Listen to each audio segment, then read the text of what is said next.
Lui, c'est Yann Darwin. Cofondateur du groupe Green Bull, il a généré à travers ses différentes entreprises plus de 50 millions d'euros au cours de ces 12 derniers mois. Avec plus d'1 million d'abonnés, c'est le Français qui parle de finance le plus suivi sur YouTube. On surestime toujours ce qu'on va faire en 1 an et on sous-estime ce qu'on va faire en 10 ans. Et c'est totalement vrai. Et j'ai passé 24 heures en immersion dans sa vie pour tenter de comprendre les secrets qui lui ont permis de réussir. Pas de bullshit, pas de lifestyle, pas de lambeaux. Dans cette vidéo, vous y découvrirez le quotidien d'un serial entrepreneur au parcours unique. Bon l'équipe, on se retrouve aujourd'hui pour un nouveau 24 Hour With de qualité parce qu'on va rejoindre le français le plus suivi sur les réseaux quand on parle d'investissement, quand on parle d'entrepreneuriat. J'ai nommé Yann Darwin. On arrive tout juste à ses bureaux et on a une journée de dingue qui nous attend avec lui et vous allez nous suivre, on va la vivre ensemble. Bon l'équipe, j'ai parlé avec Yann un petit peu justement en message et Yann il m'a dit quoi? Il m'a dit hey Steven, par contre je te préviens, dans ta vidéo, moi je vais pas leur faire du gros lifestyle, je sais pas quoi, où je veux montrer telle voiture et telle routine et tel pseudo-truc, etc., etc. Non, je vais pas leur montrer du lifestyle, je vais leur donner les clés, la valeur qui va leur permettre justement d'atteindre à chacun le lifestyle qu'ils veulent. Et donc là dans cette vidéo, ça va être du pur entrepreneuriat, dur. On va aller directement dans ses bureaux, on va le suivre dans une journée de travail. Dans cette vidéo, il y aura très peu de lifestyle. On va avoir beaucoup de séquences de talk, on va pouvoir échanger avec Yann sur ses business et sur les stratégies concrètes qui lui ont permis de réussir. Je sais que cette vidéo, elle va être très dense en termes de valeur, mais je vous demande de rester concentré pendant tout le long de celle-ci, parce que la valeur que Yann va vous transmettre est juste dingue. Ouais, ça va bien. Enchanté. Aujourd'hui, si jamais tu devais te présenter un petit peu justement en quelques chiffres, avec tes boîtes, etc., ça serait quoi? Ça serait quoi? Ça serait aujourd'hui une quinzaine de marques et sociétés. On doit être 70 collaborateurs à temps plein. On est sur Nice et Dubaï, donc ça c'est nos bureaux de Nice. Ouais. On a à peu près la même surface à Dubaï, Okay. avec à peu près le même nombre de gens, c'est à peu près moitié-moitié de chaque côté. Et les boîtes sont scindées suivant leur activité. Ici on a beaucoup la formation, parce qu'on s'intéresse à des clients français, on a une agence de com, on a des compléments alimentaires, on a des restos, on a Ricordia en face, les studios. À Dubaï on a la partie immobilière, levée de fonds, investissement immobilier à Dubaï, redéveloppement. Qu'est-ce qu'on a? On a la partie trading, on a nos logiciels, Aria Crypto, Aria Trading, etc. Et voilà. Ça, le but, c'est d'avoir des boîtes qui sont complémentaires. Ouais. On a certains postes qui sont transverses dans les collaborateurs. Et le but, c'est aujourd'hui, là, on est en phase de croissance externe, donc on fait rentrer des nouvelles boîtes. Donc là, les deux dernières qu'on vient de faire, c'est Ricordia, donc qu'on vient de monter de zéro.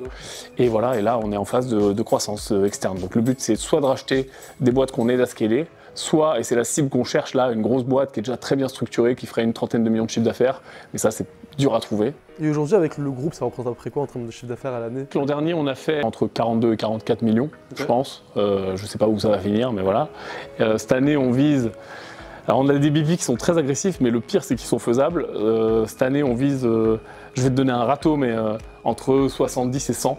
Okay. 100 vraiment... ouais. 100 si vraiment... C'est pas la valo quoi, c'est le CA. Non, c'est pas la valo, c'est le CA. C'est bien le chiffre d'affaires, c'est bien l'argent qui rentre. Des boîtes, ce qui est intéressant, c'est que c'est pas le CA avec une boîte où j'ai l'impression, des boîtes où tu burns non plus énormément. Quand tu me parles de formation, quand tu me parles d'agence de marketing, quand tu me parles de ce que tu as, c'est quand même des boîtes à profit en réalité. Ouais, là où on va avoir la plus basse marge finalement, c'est sur le contracting, donc sur la partie travaux.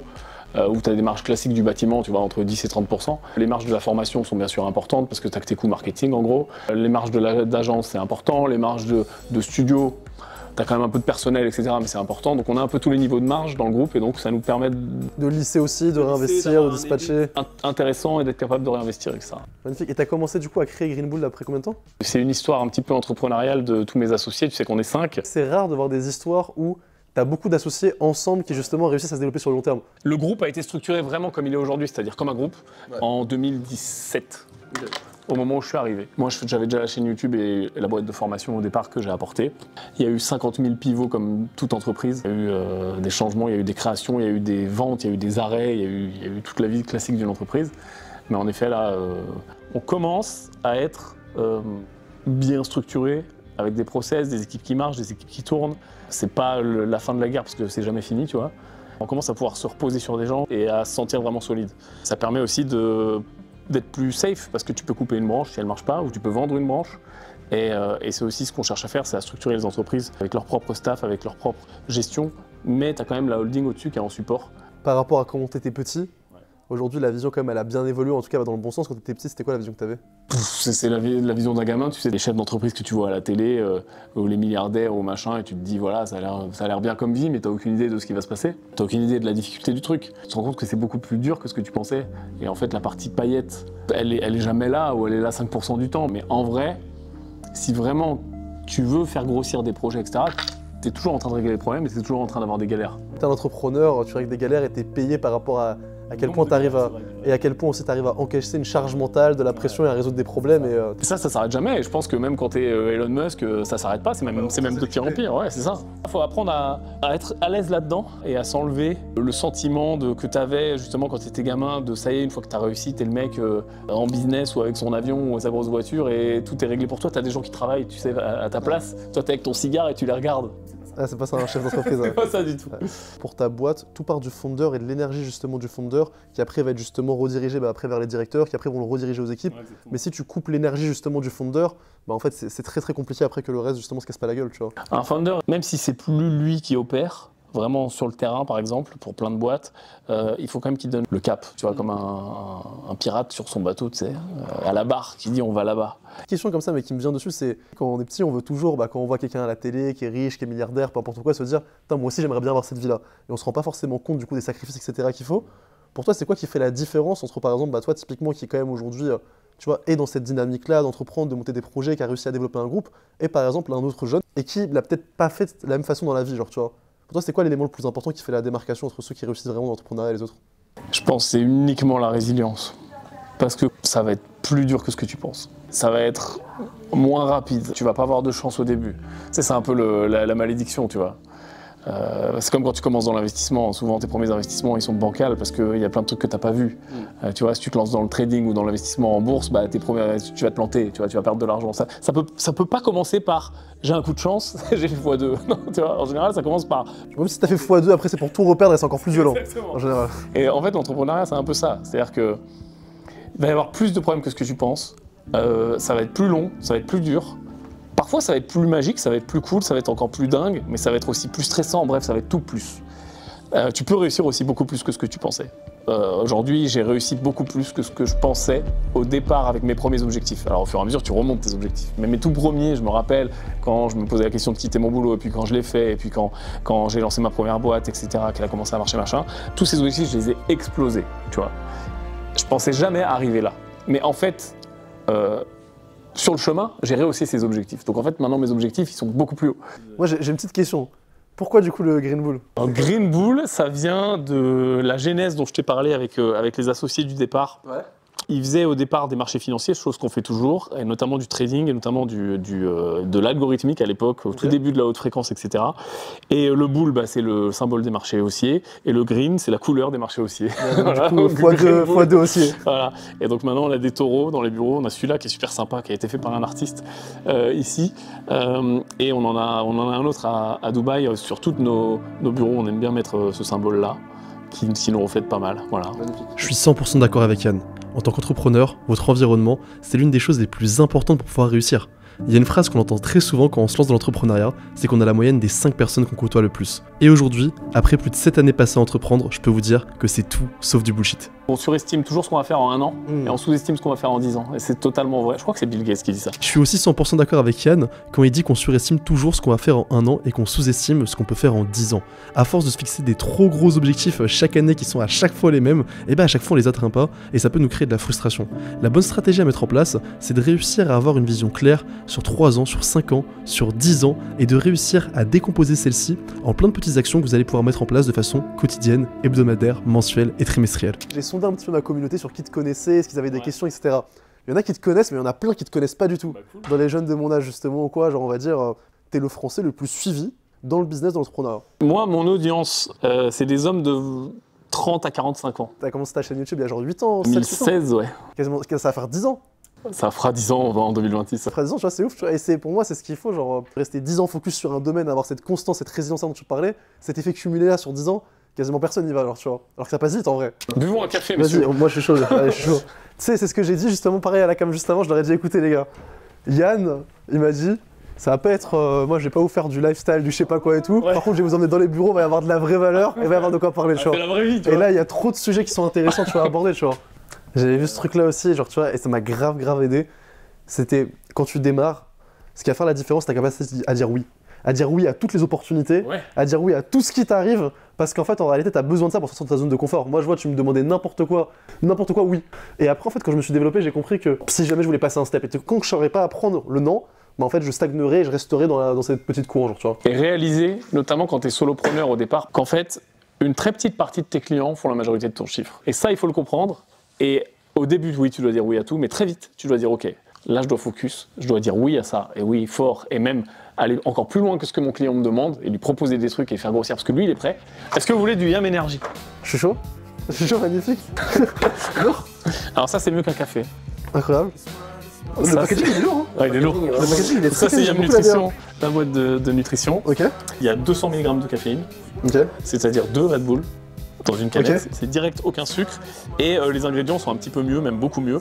Et voilà. Pour bien démarrer la journée. C'est ce que je te disais, ce genre de format, le côté regardez, j'ai un lifestyle incroyable, tu sais, les 24 heures avec moi. C'est drôle parce qu'en effet, t'en profites pour montrer des trucs fous aux gens. Et moi, j'accroche pas trop quand je suis viewer à ça parce que je sais très bien, pour être parfois de l'autre côté de la caméra, moi, mon quotidien, c'est être au bureau et bosser. Tu vois, c'est pas être aux Maldives ou faire du... Tu sais qu'il y avait le... Tu vois ce que je veux dire? Mais je veux dire, c'est pas mon quotidien. Mon quotidien, c'est être au bureau. Et c'est ça ma semaine. Bon l'équipe, comme vous l'aurez compris, dans cette vidéo, c'est de l'entrepreneuriat pur et dur dont on va parler.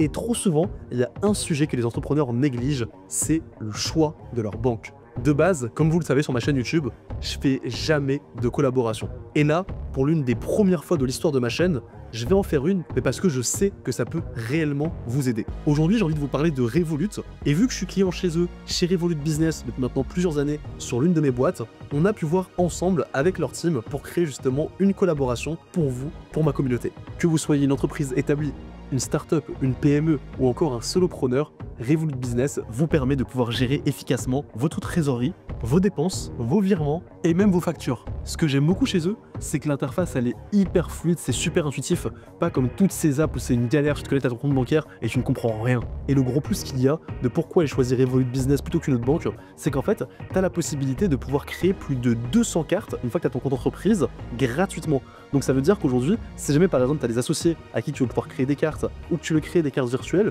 tu peux quasiment en créer en illimité, donc dans l'abonnement que tu as déjà de base, qui est un abonnement qui est franchement hyper raisonnable. Et ça c'est super important parce que avoir différentes cartes bancaires quand tu es une entreprise qui se développe, c'est quelque chose qui a un vrai plus. Leurs packages sont hyper abordables et démarrent à partir de 10 €. Et en plus de ça, dans le cadre de notre collaboration, j'ai pu négocier avec eux que vous ayez 20 € offerts sur toute création de compte Revolut Business pour votre entreprise. Pour créer votre compte, ça prend littéralement moins de 5 minutes, donc que vous ayez déjà une entreprise ou vous soyez en cours de création, je peux que vous recommander de tester Revolut Business. Et pour ça, vous avez juste à cliquer sur le premier lien qui est dans la description de cette vidéo.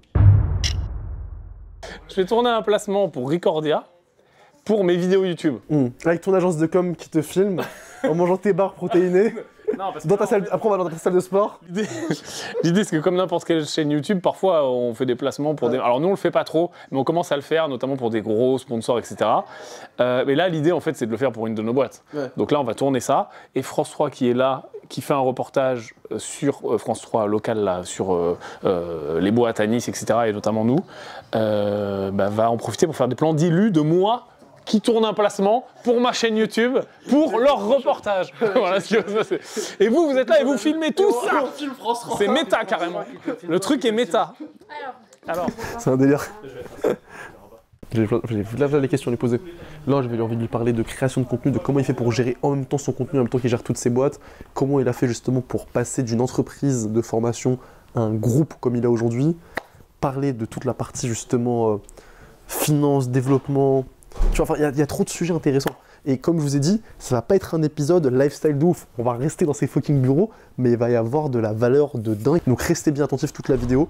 Et sur cette chaîne, j'ai envie de te montrer justement la réalité de l'entrepreneuriat. Là, on parle de quelqu'un qui quand même prévoit de faire 100 millions de chiffre d'affaires cette année. On est sur du vrai entrepreneuriat pur et dur. Et c'est que des personnes comme ça qu'on invite sur la chaîne. Donc si jamais tu n'es pas encore abonné, fais-le dès maintenant et abonne-toi à cette fucking chaîne YouTube. Je dois être honnête avec vous, Yann, il m'a mis une claque. Je savais qu'il était bon, et je savais que c'était un entrepreneur incroyable, mais franchement, je m'attendais pas que ça soit aussi fort. Le fait en fait qu'il ait vraiment cette vision-là, où il a réussi à développer plein de boîtes différentes et à les structurer au sein d'un groupe, je trouve ça incroyable. Personnellement, j'ai toujours admiré, j'ai toujours kiffé les personnes qui arrivent à être multi-entrepreneurs. Et en passant cette journée-là avec Yann, j'ai eu comme un aperçu de ce qui peut m'attendre dans le futur. Can't stop, addicted to the shindig.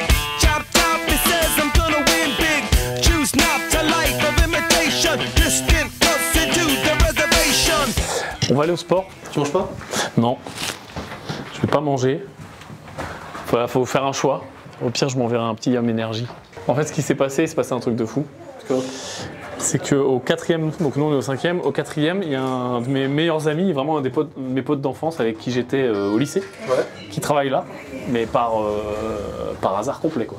T'étais pompier toi, non? Ouais, j'étais pompier pendant 7 ans. Et Pourquoi t'avais choisi d'être pompier? par hasard. Ah ouais? Ouais, pas de vocation. Je me suis juste dit en fait, je tente le concours parce que je savais pas trop quoi faire de ma vie. Et donc je l'ai passé, j'ai passé en mode vas-y je le passe et si je l'ai, je l'ai, et puis je l'ai eu. Donc je suis rentré pompier professionnel et je suis resté 7 ans, mais même pas 7 ans plein parce que ça a été entrecoupé d'années sabbatiques. Parce que j'essayais de monter des boîtes, j'essayais de faire des trucs en parallèle, j'ai commencé l'immobilier à ce moment-là.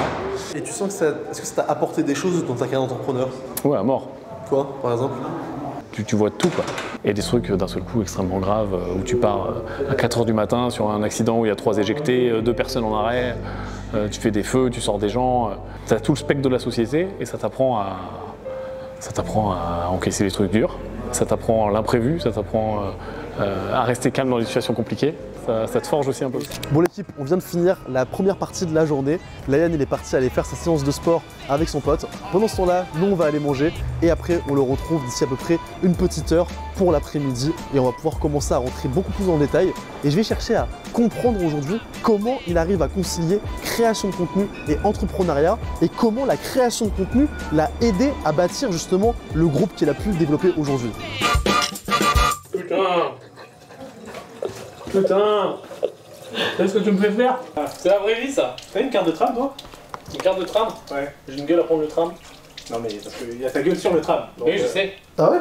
T'as fait des campagnes Oui, il y a une campagne du tram. Tram, mon pauvre. en ce moment? Oui, Ah ouais? c'est pour ça qu'on doit y aller. Oui, on doit y aller, il y a notre gueule sur le. Mais pourquoi pour la boîte de Ricardo? oui. Ah ouais? Ouais. Il y a ça sur le tram. C'est pour ça qu'il se Avec ma gueule. barre en fait. Là, j'ai un journaliste des Échos qui va faire un portrait. Ouais. Donc je suis un peu dans le rush, j'en ai pour une petite demi-heure, après je suis à toi. Ok. Et après on pourra enfin se poser. Le talk qui va suivre est un extrait d'un échange complet que j'ai eu avec Yann où je lui ai posé toutes mes questions sur comment il a réussi à utiliser YouTube comme un effet de levier pour pouvoir scaler ses différents business. Comment concrètement il a réussi à se lancer et à atteindre plus d'1 million d'abonnés dans une niche qui est aussi dure que celle du business en ligne. Vous verrez, il a donné des vrais tips et des conseils de dingue pour réussir à croître sur YouTube. Et si jamais d'ailleurs ça vous intéresse, n'hésitez pas à me le dire dans les commentaires si jamais vous voulez que je vous diffuse sur ma chaîne YouTube la semaine prochaine la version complète de ce talk. Et d'ailleurs, pour ne pas le rater, je vous invite à vous abonner à ma chaîne si c'est pas encore fait. Et toi justement, comment c'est passé quand tu as démarré dans la création de contenu? Est-ce que, parce que je vois il y a plein de gens moi, que je vois sur les réseaux, ou en tout cas qui ont envie d'être sur les réseaux, qui ont un peu genre tu sais soit le syndrome de l'imposteur avant de se lancer, soit qui ont peur du regard des gens avant de créer du contenu, qui savent pas quoi dire, qui ont peur de paraître bête. Toi t'étais un petit peu comment quand t'as démarré? Exactement comme ça. Moi, je commence en 2016. 2016, c'est pas aujourd'hui. Aujourd'hui, t'es youtubeur, t'as la classe, tu vois. T'es genre les jeunes veulent faire ça. À l'époque t'es chelou. À l'époque, t'es chelou. À l'époque, c'est la honte. C'est genre tu te donnes en spectacle. Moi, je me rappelle très bien que je bloquais mes potes et mes collègues sur Instagram pour pas qu'ils voient quand je republie mes stories, etc. Pour pas qu'ils voient que j'ai une chaîne YouTube. Pendant très longtemps, mes proches ont pas su que j'avais une chaîne YouTube. Parce que le moment le plus honteux, c'est vraiment le début, quoi. Et surtout à l'époque, quand t'as 8 abonnés, tu vois. Après, quand tu commences à avoir 500 000, bon bah voilà. Et puis encore plus quand tu monétises. Mais je pense que c'est un peu un passage obligé, quoi. Cette traversée du désert et ce côté, est-ce que je suis légitime? Je vois ce que tu veux dire et aujourd'hui c'est vrai que ce que j'explique de plus en plus, qu'aujourd'hui pour moi le plus important c'est aussi c'est pas juste le nombre d'abonnés mais ça va être la qualité de l'audience que tu touches. Ouais. Pour moi en fait j'aime bien comparer des communautés, ça va être un peu abstrait, mais par exemple si jamais je devais comparer deux communes, je les compare un peu en fait sous c'est quoi le PIB de ta communauté versus l'autre communauté. Ouais. Et de l'autre côté, à côté de ça, c'est quoi la connexion émotionnelle qu'ont les gens qui te suivent par rapport à l'autre communauté, tu vois. Et tu peux avoir une stratégie où, entre guillemets, t'es Monaco et tu as visé un très petit nombre de personnes, mais des gens qui sont très fortunés, avec une forte connexion à la marque, genre, tu vois. Ou par exemple, être un pays immense, mais très pauvre, genre, tu vois, qui va avoir plein d'habitants différents. Et c'est des stratégies qui sont différentes, qui peuvent chacune marcher, mais c'est à toi en tant que... on va dire en tant que créateur, en tant qu'entrepreneur, de définir ta strat. Et comme si t'étais le chef d'un pays ou quoi, tu vas pouvoir faire des collabs avec d'autres pays qui sont pertinents, avec des alliances, etc. Je le vois un peu comme un jeu de société comme ça, tu vois. Ce qui était intéressant, je trouvais justement avec YouTube, parce que moi je parle beaucoup justement de YouTube, et pour moi c'est la meilleure plateforme du monde en termes de réseau, c'est que c'est comme de l'immobilier digital. C'est que contrairement aux autres plateformes, c'est un investissement. Ouais, complètement. Je suis d'accord avec toi. Ça travaille pour toi. Et c'est aussi pour ça que tu vois, on n'a pas publié. C'est une honte. Je suis désolé aux gens qui me suivent. Vous inquiétez pas, ça va revenir. Mais c'est pas pour ça qu'on n'a pas de lead, qu'on n'a pas de like, qu'on n'a pas de nouvel abonné, etc. Donc en effet, tu bâtis de l'immobilier. C'est une belle façon de le faire sur Internet. Il y en a d'autres, mais celle-là, je l'aime bien. En tout cas, Yann, moi, pour moi, c'était un plaisir d'avoir pu avoir ce petit talk justement avec toi, vraiment orienté, on va dire, création de contenu, YouTube. Est-ce que tu aurais un dernier conseil à partager à un entrepreneur justement peut-être qui hésiterait justement à créer du contenu, à se développer, à investir justement sur son image de marque? Ça serait quoi que tu lui dirais? Faire un sprint au début. C'est vraiment ce que j'ai fait au début. C'est-à-dire que t'es au début, t'as le syndrome de l'imposteur, t'as pas d'abonnés, tu sais pas ce qui va marcher en termes de format. Est-ce que c'est des facecam? Est-ce que c'est des tutos? Est-ce que c'est des visites? Est-ce que c'est des vlogs? Est-ce que c'est... Tu sais pas. Moi, si je me lançais aujourd'hui, je ferais un défi. Je me dis, ok, je fais X vidéos d'avance. Moi, j'aime bien 30. Comme ça, j'en publie une par jour. Et une fois qu'elles sont tournées, tu en mets en ligne une par jour. Ce que j'ai fait quand j'ai lancé ma chaîne. Il faut accepter de mettre cet engagement, de faire tourner la machine, de tenter des trucs, mais je me prendrais vraiment pas la tête. En fait, on mentalise trop, surtout au début. T'as 2 abonnés, 4 vues, T'as rien à perdre. t'as rien à perdre. Tente vraiment des folies, quoi. Faut juste des fois passer à l'action, agir et se confronter au marché. Comme vous le savez peut-être, ma spécialité, c'est d'accompagner des dirigeants et des chefs d'entreprise à eux aussi utiliser le levier du personal branding pour pouvoir scaler leur business. Si jamais ça intéresse certains d'en savoir plus sur ce qu'on fait en termes d'accompagnement one-one et de consulting, je vous ai mis aussi un lien directement dans la description de cette vidéo où vous pouvez réserver un appel complètement gratuitement avec moi ou avec l'un de mes associés pour en savoir plus sur ce qu'on fait et sur comment on peut vous aider en tant que chef d'entreprise. Pour revenir à la journée, on a ensuite rejoint Yann dans la salle de réunion principale de Green Bull où il a pu faire le lancement officiel de ses nouveaux studios de podcast, Recordia. C'était assez ouf parce qu'il y avait l'adjoint du maire de la ville qui s'était déplacé exprès et qui a félicité Yann de à quel point justement son entreprise et son groupe contribuent à dynamiser le secteur économique de la ville de Nice. Maintenant, il manquait un truc pour que cette vidéo soit complète. Il manquait que je puisse avoir une vraie discussion avec Yann pour lui poser toutes mes questions sur la partie investissement, sur les plus grosses erreurs à ne pas faire et sur concrètement qu'est-ce qu'il faut faire et dans quoi il faut investir pour pouvoir s'enrichir et devenir multimillionnaire comme lui. Ça arrive depuis tout à l'heure. Ok. Comment s'est passé un petit peu la soirée, le version des podcasts, t'es content? Très bien, ouais, c'est cool. Je suis content parce que les gens étaient très différents. On a l'adjoint au maire qui était là, un des adjoints au maire, qui était super content à fond, tu vois. D'ailleurs, il m'a parlé, il y a un très gros truc de jeux vidéo qui vient en octobre. Donc des gens qui vont avoir besoin de faire de la vidéo, etc. Donc ça va être cool. Il y avait des créateurs de contenu qui ont kiffé, il y avait des gens amis de salariés, etc. Et donc c'est cool d'avoir un échantillon représentatif de ce que pensent les gens. Et ils aiment bien. J'étais sur ton Insta tout à l'heure et je me suis dit pourquoi cette photo de profil là? Elle est incroyable. C'est un abonné qui m'a fait ça. J'ai plusieurs trucs comme ça, détournements qui ont été faits par des abonnés. Et celui-là, c'est parce que, je sais pas, peut-être parce que je suis pas dans la matrice. Je suis pas dans le délire complot ou élitiste ou matrice ou tout ce que tu veux, mais c'est juste que ça me fait rire. Parce que quand tu cherches à entreprendre, à investir ou quoi que ce soit, t'es juste pas dans le moule en fait. J'appelais ça la malédiction du succès. C'est-à-dire que t'es forcément condamné à être un peu tout seul parmi les meilleurs, les heures, les jours, les semaines, les années, tu vois, d'entraînement. Et en fait, si tu veux faire un truc où tu vas haut, où tu vas loin, et où par définition, parce que tu vas haut et que tu vas loin, tu vas plus haut et plus loin que 99,9% des gens sur ce truc précis, bah, tu es un peu condamné à être solitaire là-haut. Et c'est ça l'idée pour moi de la matrice, en mode, ok, pour ce que je fais moi, mais encore une fois, ça marcherait pour la peinture, la chasse, tout ce que tu veux, et je me sens un peu comme sorti du truc. Sans être forcément parler dans du complot, quoi, etc. et tout, mais juste dans du factuel dessus.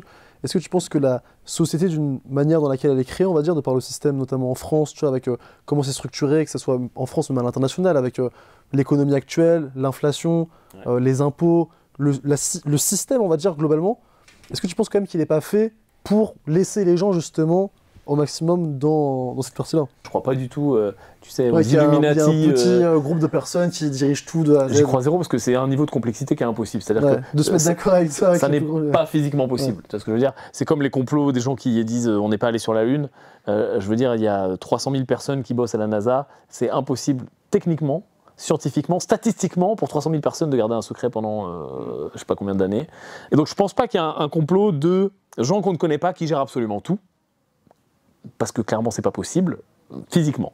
Par contre, en effet, qu'il y ait des gens qui gèrent des pans de l'économie, qu'il y ait des politiques qui peuvent faire très mal à la société, qu'il y ait des milliardaires qui aient beaucoup de pouvoir parce qu'ils peuvent, à coup de billets, acheter des décisions, qu'il y ait des gens qui manipulent, etc., c'est sûr.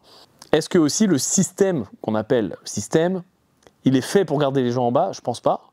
Je pense qu'il se fait malgré lui. Je pense qu'en fait, c'est la juste organisation des choses, tu vois, la juste organisation de la matière dans l'univers, tu vois. C'est-à-dire que quand tu mets des gens dans un système avec ce qu'on utilise nous pour échanger de la valeur, c'est-à-dire l'argent, en échange de biens, de produits, de services, de connaissances, mais il y a une organisation naturelle qui se met en place. Avec des gens qui réussissent, avec des gens qui galèrent, avec des gens qui sont riches, avec des gens qui sont pauvres, avec des gens qui sont dominés, des gens qui sont dominants. Et je pense même pas que c'est le système qui fait ça, c'est une organisation volontaire du système. Je pense que c'est une organisation naturelle du système. Et une fois que tu réfléchis, que tu adoptes justement ce bon mindset-là, genre concrètement, tu peux faire quoi? Ça serait plutôt commencer à investir, entreprendre, c'est quoi les actions que tu mettras en place qui vont te faire passer justement ce côté-là? Il y a un peu deux grandes approches. J'ai deux solutions maintenant, deux stratégies s'offrent à moi. Stratégie 1, je vais combler mes lacunes. Parce que je pars du principe qu'il faut que je sache un peu tout faire dans ma boîte, sinon je vais me planter, etc. Stratégie 2, là où je suis bon, c'est là que je vais à fond parce que je suis déjà bon. J'y vais à fond parce que là j'ai une vraie valeur ajoutée. Et le reste, bah, je vais le déléguer. Moi par exemple, pourquoi on fait ce format-là? Parce que j'ai réalisé que moi ma zone de génie c'était de connecter avec des gens. Et j'arrive facilement, genre tu vois, à créer une connexion, à être introduit ou quoi. Pour la petite anecdote, j'étais avec un pote à moi un jour qui a monté un média aux US qui s'appelle Wealth. C'est le plus gros média aux US sur les réseaux sociaux maintenant, il y a plus de 10 millions de personnes qui le suivent et tout. Et il me disait, pourquoi moi ça cartonne? Parce que je sais que dans mon domaine, dans ma niche, dans ma sous-niche, il n'y a personne dans le monde qui est aussi bon que moi ou qui va pouvoir le devenir, genre, tu vois. Et il a trouvé son ultra zone de génie, il s'est focus que là-dessus, tout le reste il a délégué, et il est en mode, quand tu trouves ça, fin, genre, tu vois. Exactement. Mais ça passe par l'introspection, etc., tu vois. Ouais, et puis ça passe par l'identifier parce qu'au début par tu ne sais tester. même pas. Au début, tu sais pas, faut que tu testes, et c'est en faisant que tu vas dire, c'est comme si, je sais pas, il y a plein d'aliments, quand t'es bébé, tu sais pas, bah tu goûtes, et ça j'aime bien, ça j'aime pas, ça j'aime bien, ça j'aime pas, et petit à petit tu sais, genre, tu vois. Puis les gens pensent qu'un edge, une zone de génie, c'est genre un truc que t'es né avec, tu le sais. Non, tu vas le trouver au fur et à Tu vas mesure. le découvrir, tu vas le sentir, tu vas le travailler, tu vas le cultiver, et tu vas le développer. Pour revenir juste un peu plus à la partie investissement, toi ça représente une très grande partie dans ta vie quand même. T'as même commencé, bah, du coup, comme tu me disais, notamment en investissant justement dans l'IMO, etc. Pourquoi ça a été aussi important pour toi d'investir justement jeune? Bah parce que l'investissement, c'est la base de la sécurisation de ton futur. Donc c'est juste un multiplicateur, l'investissement. Et les intérêts composés font que bah, plus tu commences tôt et plus tu commences fort, et plus tu commences avec des sommes importantes et plus ça monte vite. Donc c'est juste des maths. Et je pars du principe que c'est un vecteur de liberté. Pour moi, c'est obligatoire. C'est même pas est-ce qu'il faut investir, c'est obligatoire. Plus tu investis longtemps, plus les intérêts s'ajoutent. Donc les intérêts de la première année s'ajoutent aux intérêts de l'année 2, de l'année 3, etc. Et donc ils créent eux-mêmes des nouveaux intérêts. Et en fait, c'est une courbe qui est exponentielle. C'est-à-dire qu'au début, c'est très lent. Et plus on va dans le temps, et plus ça va vite. Et ça devient vraiment intéressant au bout de 15 à 20 ans où ça devient vraiment débile. Le temps long, donc on va dire le long terme, allez, plus de 10 ans et au-dessus, 10 ans, 20 ans, 30 ans, etc., sur les marchés financiers, pour prendre un exemple très précis, de faire du DCA bête et méchant sur un temps long te gomme toutes les erreurs. Parce qu'en fait, le temps long vient tout lisser. Parce que les intérêts composés, sur le temps court, bah, il ne se passe rien, mais sur le temps long, ça vient s'exponentialiser. En fait, ça vient lisser ces erreurs d'entrée, finalement.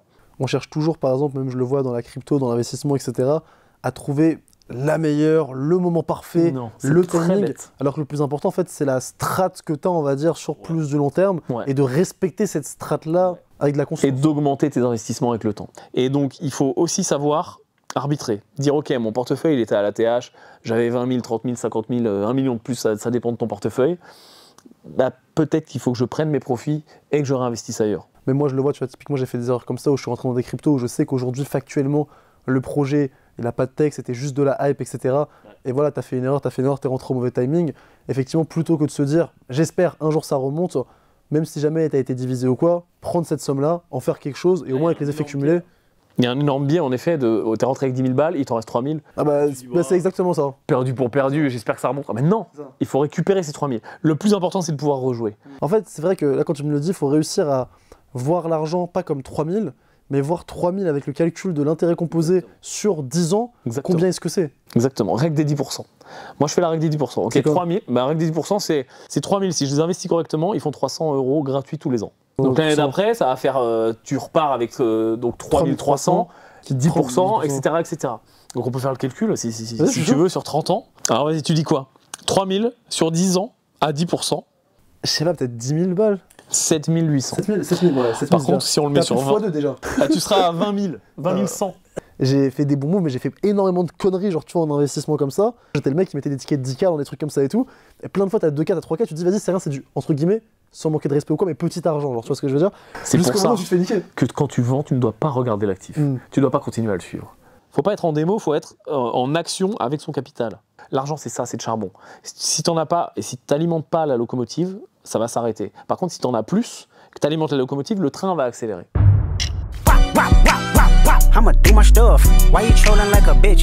Ce que nous a partagé Yann, c'est super important. C'est le type de conseil que si jamais je les avais compris avant, il y a maintenant quelques années, ça m'aurait permis d'économiser des centaines de milliers d'euros que j'ai perdus. Parce que je suis typiquement le gars qui a fait toutes les erreurs qu'il a pu vous citer. Et c'est précisément pour ça que je vous fais ce type de vidéo là et que j'ai décidé de partir à la rencontre des plus gros entrepreneurs et des plus grands investisseurs de cette planète. Pour tout vous dire franchement, j'avais pas d'attente concernant Yann, c'était quelqu'un avec qui on se connaissait pas plus que ça, mais on a grave connecté, c'est un mec qui est super sympa, qui est respectueux, qui est compétent, et j'ai vraiment passé une journée de dingue avec lui.